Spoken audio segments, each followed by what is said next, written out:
अस्सलाम वालेकुम, मैं डॉक्टर इमरान जा एक बार फिर आपके साथ। ईद उल अज़हा के पुरमसरत मौके पर मैं आपको कुछ टिप्स देना चाहूँगा। टिप्स देने से पहले आपसे रिक्वेस्ट है कि अगर आप मेरे चैनल पे नए हैं तो मेरी वीडियोज़ को पूरा देखें, कमेंट करें, लाइक करें, मेरे चैनल को सब्सक्राइब कीजिए, बेल आइकन को दबाएँ ताकि मेरी वीडियोज़ बर वक़्त आप तक पहुँच सकें। अब आते हैं इस ईद के मौके पे कुछ टिप्स की तरफ। अगर आप फ़ील करते हैं कि आपके दाँतों में आम खाने के दौरान भी खाना फँसता है या आपके दाँतों में कैविटी है या उसमें ठंडा गर्म लगता है या कैविटी में खाना फँसता है, जो कि बाद में और बहुत से मसलों का बायस बन सकता है, तो ईद से पहले अपने डेंटिस्ट के पास जाके उन दाँतों की फिलिंग करवा लीजिए।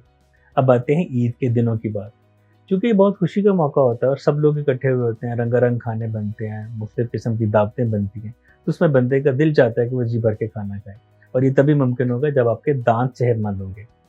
खाना खाते वक़्त इस बात का ख़्याल रखें कि गोश्त से बनी जितनी डिशेज़ हों, उनको एकदम से ज़्यादा ना खाएँ, पोर्शन में खाएँ, ताकि आपका पेट ख़राब ना हो और रेड मीट की वज़ह से जो कुछ लोगों को यूरिक एसिड की जो शिकायत होती है, वो उसमें इज़ाफ़ा ना हो। दूसरी बात ये है कि खाना अच्छे तरीके से पका होना चाहिए, गला होना चाहिए। जो हाफ़ डन होता है या थोड़ा-सा अंडर कुक्ड खाना होता है, उससे क्या होता है कि खाना चबाने के लिए दाँतों से बहुत ज़ोर लगाना पड़ता है। उससे ये एक नुकसान हो सकता है कि दाँतों में कुछ क्रैक्स आ सकते हैं जो दाँत नाज़ुक हैं, या कुछ दाँतों के जो सिरे हैं, वो नोकें वो चिप ऑफ हो सकती हैं, जो कि बाद में किसी भी कॉम्प्लिकेशन का बायस बन सकती है। अगर खाना कम गला हुआ होगा, अंडर कुक्ड होगा, तो उसमें दाँतों को तो ज़ोर लगाना पड़ेगा ही, आपके जबड़े के मसल्स थक जाएँगे।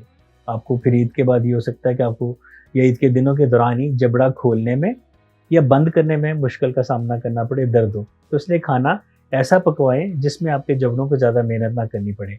और खाना जब अंडर कुक्ड खाने का एक और नुकसान ये है कि वो आप वैसे ही निगलेंगे और मैदे में जाके वो आपके गैस्ट्रिक इश्यूज़, कॉन्स्टिपेशन या लूज़ मोशन, कोई भी इसमें हो सकता है।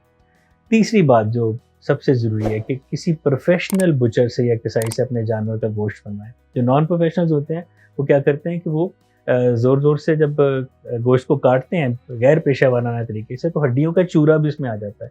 तो गोश्त खाते हुए अगर कोई हड्डी का पीस आ जाएगा दाँत के लिए अचानक, वो दाँत के टूटने का बायस भी बन सकता है और कोई भी कॉम्प्लिकेशन दे सकता है। और अगर दाँतों में खाना फँसता है तो टूथपिक यूज़ नहीं करना, आपने डेंटल फ्लॉस यूज़ करना है। डेंटल फ्लॉस 2 तरह की होती है, एक स्ट्रिंग फ्लॉस जो धागे की शक्ल में होती है वाइट, और एक वाटर फ्लॉस जो कि अब एक नई जिद्दत आ गई है। चूँकि ईद के दिनों में सारे क्लिनिक्स बंद होते हैं, तो ऐसा मुमकिन नहीं होगा कि आपको फिर कोई डॉक्टर आपको डेंटिस्ट आपको मिले और आप उसका फ़ौरी इलाज करवा सकें। इसके लिए आप किसी डेंटिस्ट के असिस्टेंट का या उनका अपना एक्सेस नंबर ले लें, ताकि अगर कोई ऐसी सूरत पेश आती है तो आप उसमें डॉक्टर साहब से रब्ता कायम कर सकें। मुझे उम्मीद है कि मेरी वीडियो से और मेरी टिप्स से आपको फ़ायदा होता होगा। मेरे चैनल पे जाइए, सब्सक्राइब कीजिए, लाइक कीजिए, कमेंट कीजिए, बेल आइकन को दबाएँ ताकि मेरी वीडियोज़ बर वक़्त आप तक पहुँच सकें। आप सबको पेश की ईद मुबारक। आज के लिए इतना ही काफ़ी है। बहुत शुक्रिया।